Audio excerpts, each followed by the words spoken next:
Road ഉപരോധിച്ചുകൊണ്ട് Kozhikode വലിയ രീതിയിലുള്ള ഗതാഗത തടസ്സം ഉൾപ്പെടെ സംഭവിക്കുന്നുണ്ടായിരുന്നു. പ്രതിഷേധത്തിൽ ഇപ്പോഴും അതേ സാഹചര്യമാണോ?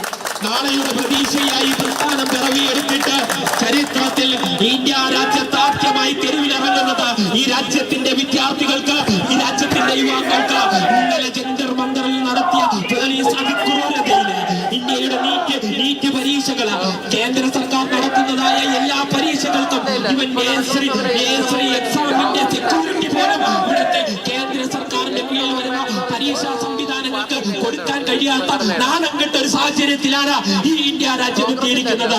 ഇന്ത്യയുടെ വിദ്യാഭ്യാസ മന്ത്രി രാജിവെക്കണമെന്ന് ആവശ്യപ്പെട്ടുകൊണ്ട് ജന്തർ മന്ദറിൽ ജനകീയ പ്രതിഷേധങ്ങൾ ഭയക്കുന്ന രാഹുൽ, കോഴിക്കോട്ടെ സമരം അതേപടി തുടരുകയാണോ?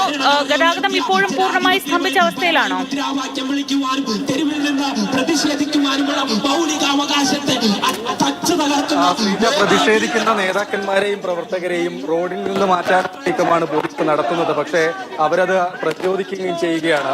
ഇവിടെ ഈ നഗരത്തിൽ മാവൂർ റോഡിൽ KSRTC ടെർമിനലിന് മുമ്പിൽ റോഡിൽ കുത്തിയിരുന്നുകൊണ്ടാണ് യൂത്ത് കോൺഗ്രസ് KSU പ്രതിഷേധം ശക്തമായി തന്നെ നടക്കുന്നത്.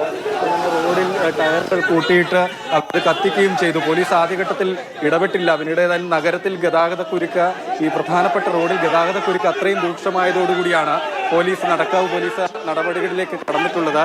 പക്ഷേ അവരെ നീക്കാനുള്ള, റോഡിൽ നിന്നുള്ള നീക്കാനുള്ള നീക്കം ബലപ്രയോഗത്തിലൂടെ തന്നെ പ്രവർത്തകർ, നേതാക്കന്മാർ പ്രതിരോധിക്കുകയാണ്. അതുകൊണ്ട് പോലീസ് കുറച്ചൊരു ഉന്തും തള്ളിലേക്ക്, പോലീസുമായുള്ള ഉന്തും തള്ളിലേക്കാണ് കാര്യങ്ങൾ കൊണ്ടുവന്ന് എത്തുകയും ചെയ്തിട്ടുള്ളത്.